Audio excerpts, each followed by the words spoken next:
हिंदी विषय के छात्रों का स्वागत।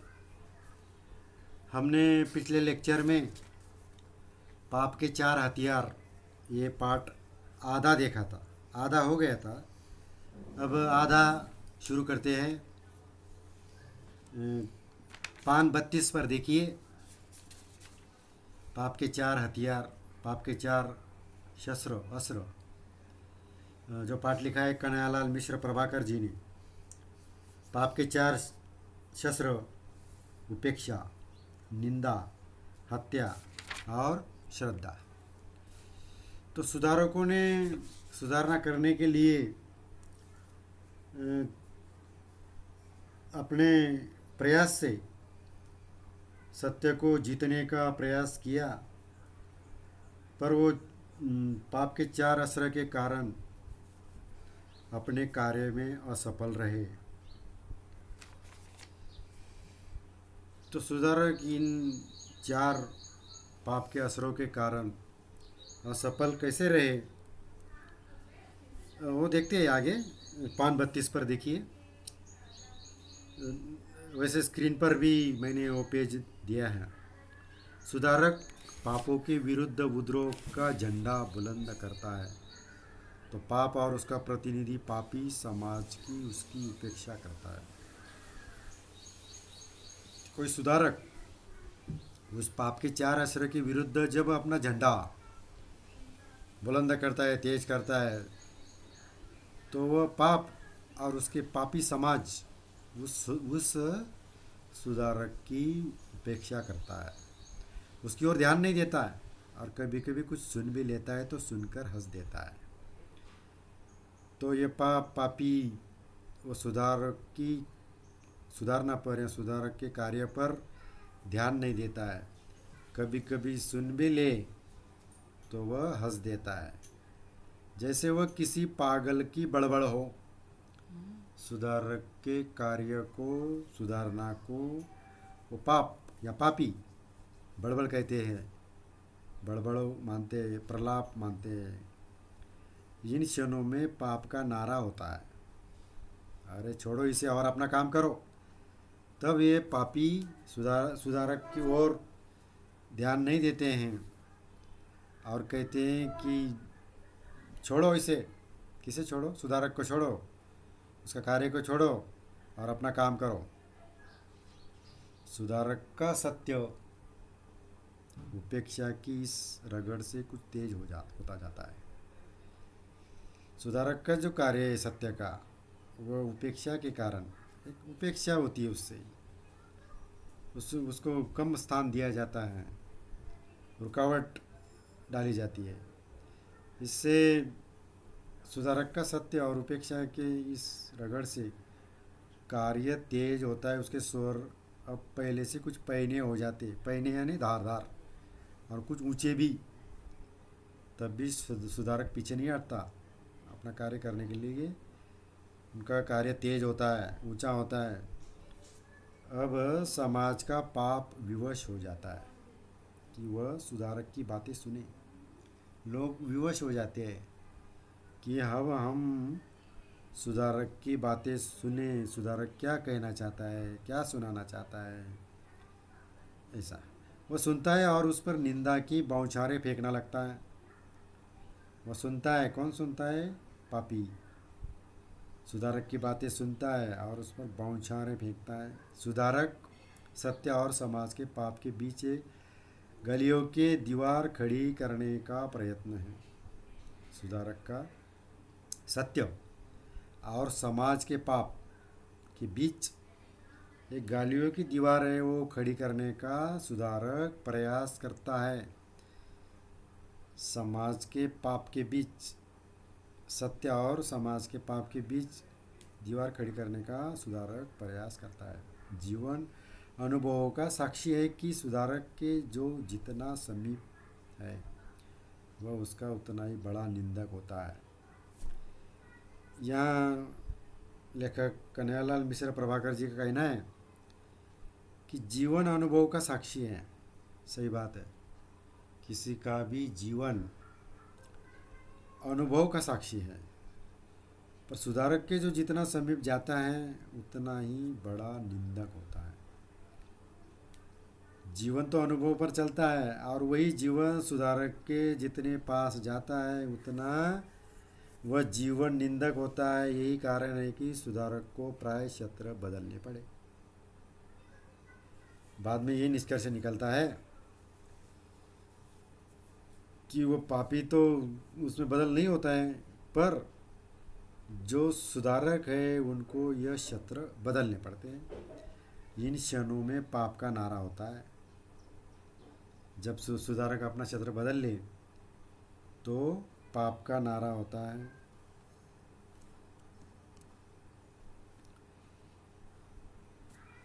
इन क्षणों में पाप का नारा होता है। अजी बेवकूफ़ लोगों को बेवकूफ़ बनाना चाहता है, तब पाप का नारा होता है। पाप का क्या नारा होता है? अरे तू बेवकूफ़ है। वो किसको बोलता है? पाप सुधारक को। पाप सुधारक को बोलता है। नारा होता है उसका, क्या नारा होता है पाप का? सुधारक के लिए नारा होता है। अजी बेवकूफ़ है, लोगों को बेवकूफ़ बनाना चाहता है। बेवकूफ़ मूर्ख, तो लोगों को मूर्ख बना रहा है।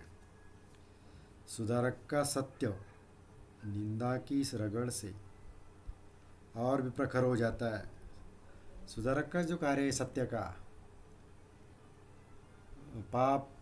पापी से पाप निकालना, सुधार करना, पर इस सत्य की निंदा इस रगड़ से और भी प्रखर हो जाती है, तेज हो जाती है, कार्य तेज हो जाता है। अब उसकी धार चोट ही नहीं करती।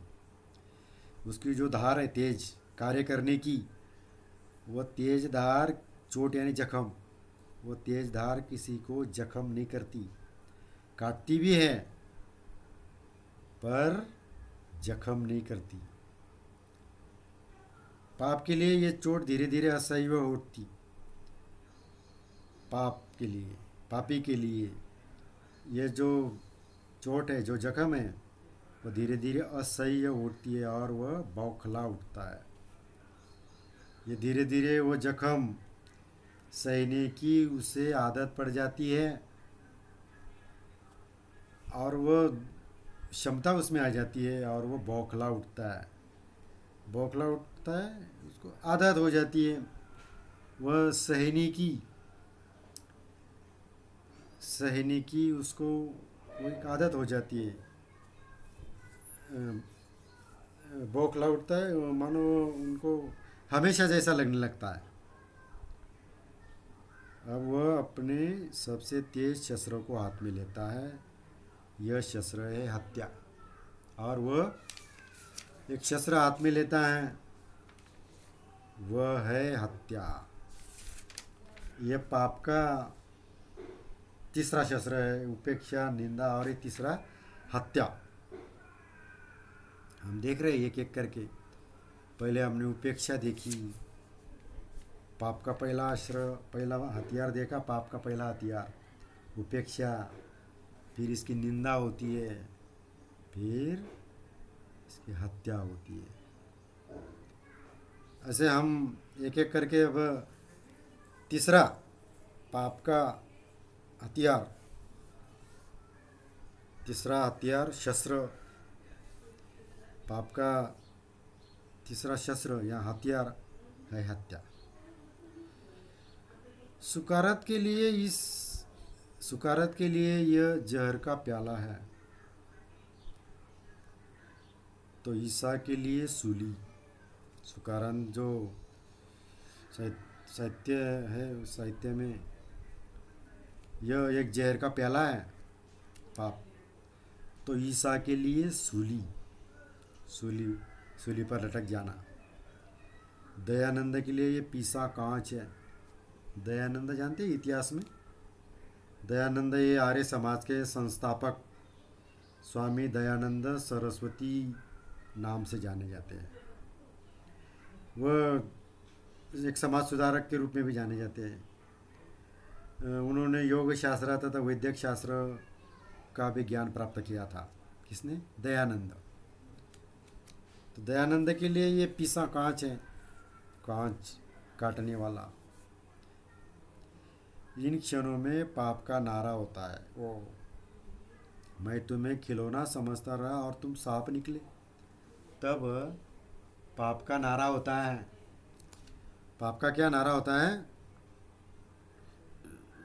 कि मैं तुम्हें, पाप का, पाप का किसको नारा होता है? सुधारक के लिए। और अपने पाप का नारा सुधारक के लिए और उनके जो हथियार है उनके साथ जोड़कर होता है और कहता है, ओ मैं तुम्हें खिलौना समझता रहा और तुम सांप निकले। किसको खिलौना समझता रहा? इन सुधारक को और ये पाप के चार हथियार को खिलौना समझता रहा और तुम सांप निकले। पर मैं सांप को जीता नहीं छोड़ूंगा, पीस डालूंगा। तब पाप ने कहा कि मैंने खिलौना समझा पर आप सांप निकले, पर मैं सांप को जीता नहीं छोड़ूंगा, क्योंकि जीता छोड़ा तो सांप दोबारा काट लेगा या काटने के लिए दौड़ेगा। इसलिए सांप को पीस डालूंगा, मार डालूंगा। सुधारक का सत्य हत्या के इस घर्षण से प्रचंड उठता है। तब सुधारक का सत्य इस हत्या के घर्षण से प्रचंड उठता है। शहादत उसे ऐसी धार देती है कि सुधारक के जीवन में उसे जो शक्ति प्राप्त न थी अब वो हो जाती है। शहादत, शहादत का अर्थ है बलिदान। पर इससे, इन पाप के बलिदान से शहादत को, मानो इसमें सुधारक को ऐसा बलिदान मिलता है या बलिदान की ऐसी धार मिलती है। किसको धार मिलती है? पाप से सुधारक को बलिदान की शहादत का अर्थ है बलिदान। पाप से सुधारक को ऐसे बलिदान की धार मिलती है कि सुधारक के जीवन में उस जो शक्ति प्राप्त न थी अब वह हो जाती है। इस शहादत से, इस बलिदान से सुधारक को शक्ति मिलती है और उस शक्ति के बल पर वो और प्रयास करता है।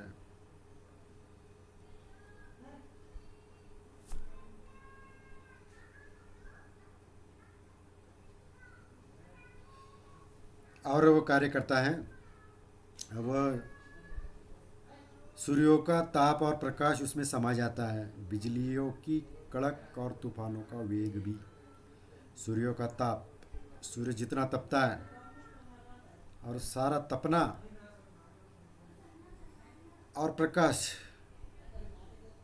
तपना और प्रकाश दोनों, और बिजलियों की कड़क और तूफानों का वेग सभी सुधारक में समा जाता है। पाप कांपता है और अब उसे लगता है कि इस वेग में वह पिस जाएगा, बिखर जाएगा। जब सुधारक सूर्य जैसा तपता है, प्रकाश जैसा समा जाता है, बिजलियों जैसा कड़क होता है, तूफानों जैसा तूफान वेगवान होता है, तब पाप कांपता है।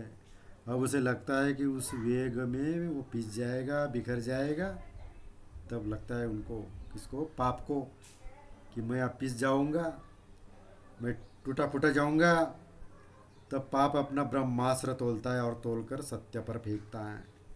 ब्रह्मास्त्र, ब्रह्मास्त्र, ये ब्रह्मास्त्र ये पुराने में एक अस्त्र है। पुराणों के अनुसार एक अस्त्र है जो मंत्र द्वारा चलाया जाता है, ब्रह्मास्त्र बोलते हैं उसे। तब भी पाप मंत्र द्वारा चलाया जाने वाला ब्रह्मास्त्र लेता है और वह तोलकर इस सत्य पर फेंकता है। कौन सा सत्य? सुधारक, सुधारना करने वाले सुधारक पर वो पाप, वो ब्रह्मास्त्र, ब्रह्मास्त्र का अर्थ है जो पुराणों में मंत्र द्वारा चलाया जाने वाला अस्त्र, जो अस्त्र वो पाप लेकर सत्य पर फेंकता है, ये ब्रह्मास्त्र ही है श्रद्धा। और वही ब्रह्मास्त्र जो मंत्र द्वारा चलाया जाता है, वही ब्रह्मास्त्र सत्य पर फेंकता है, वो ब्रह्मास्त्र है श्रद्धा। इन इन क्षणों में पाप का नारा होता है, सत्य की जय, सुधारक की जय। जब मंत्र द्वारा ब्रह्मास्त्र श्रद्धा पर आता है, सत्य पर फेंकता है और वो श्रद्धा पर आता है, तब इन्हीं क्षणों में पाप का नारा होता है, सत्य की जय, सुधारक की जय।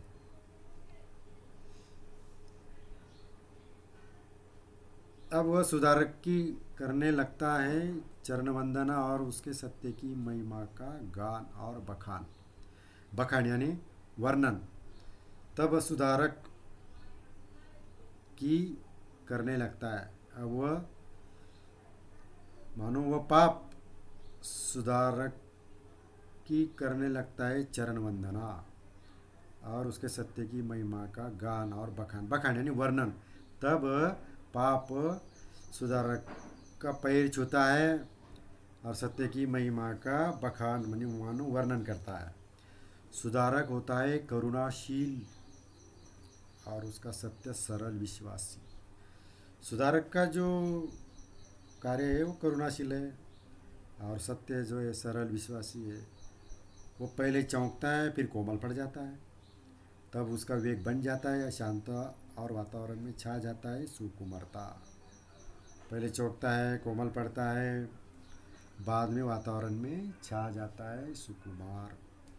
पाप अभी तक सुधारक और सत्य के जो स्रोत बढ़ता है, पाप अभी तक सुधारक और सत्य के जो स्रोत बढ़ता जा रहा था, उनका करता यूं ही उपसंहार।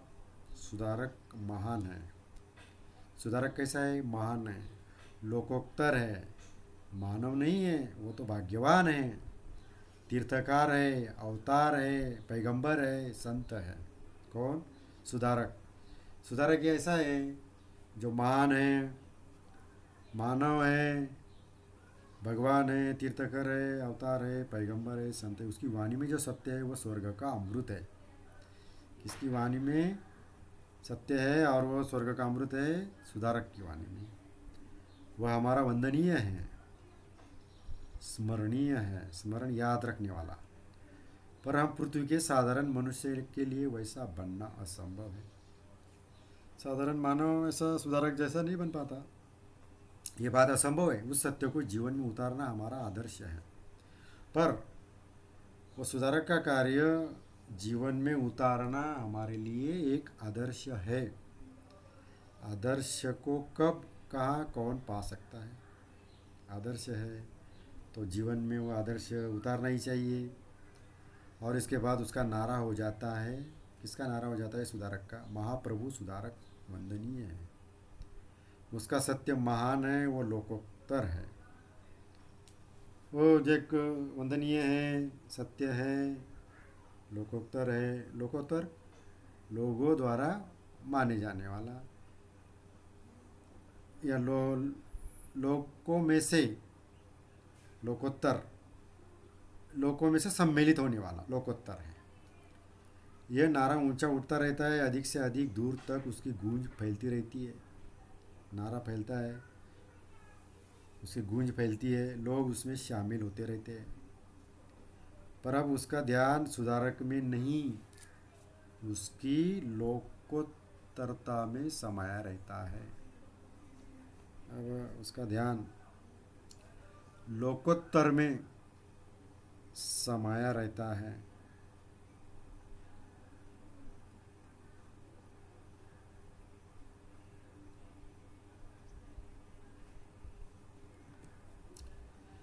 लोकोत्तर में समाया रहता है, सुधारक के सत्य में नहीं, उसके सूक्ष्म से सूक्ष्म अर्थ और फलितार्थों के करण में जुटा रहता है। कई बार सुधारक के सत्य में नहीं होता है, सूक्ष्म से सूक्ष्म अर्थ और फलितार्थ के करने में। फलितार्थ जो फल मिला है उसमें जुटा रहता है। अब सुधारक के बनने लगते हैं स्मारक और मंदिर। सही बात है, जो सुधारना करने वाला है सुधारक, उनके बनने लगते हैं स्मारक। स्मारक बना दिए जाते हैं चौक चौक में। मंदिर, उसके सत्य के ग्रंथ पर भाष्य, उसने जो भी ग्रंथ लिखा है सत्य से लेकर उस ग्रंथ पर कोई भाष्य, कोई नेता भाष्य करता है, कोई ज्ञानी भाष्य करता है। बस यही सुधारक और उसके सत्य की पराजय पूरी तरह हो जाती है। बस सुधारक और उसके सत्य की पराजय पूरी तरह हो जाती है। पाप का यह ब्रह्मास्त्र अतीत में अजय रहा है। अजय, जो अजय जिसे जीता न जा सके।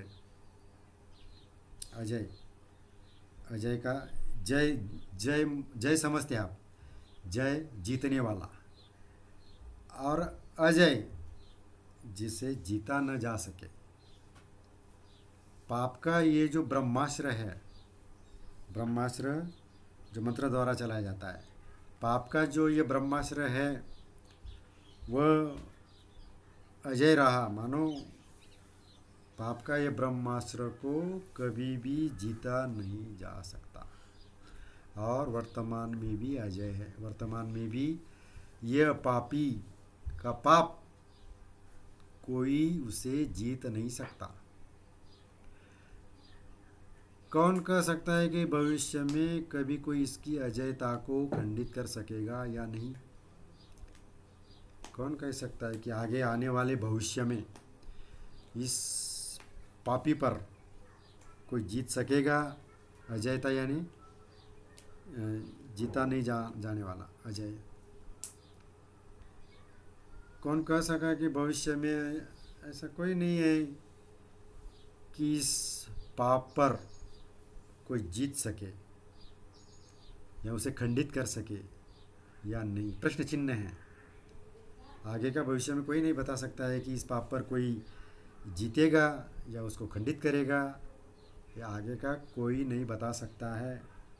प्रश्न चिन्ह है। यहाँ ये पाठ ख़त्म हो गया है। ये लिया गया है बाजे पायलिया के घुंघरू निबंध संग्रह से। यह पाठ पाप के 4 हथियार पाठ ख़त्म हो गया। बहुत अच्छा पाठ था।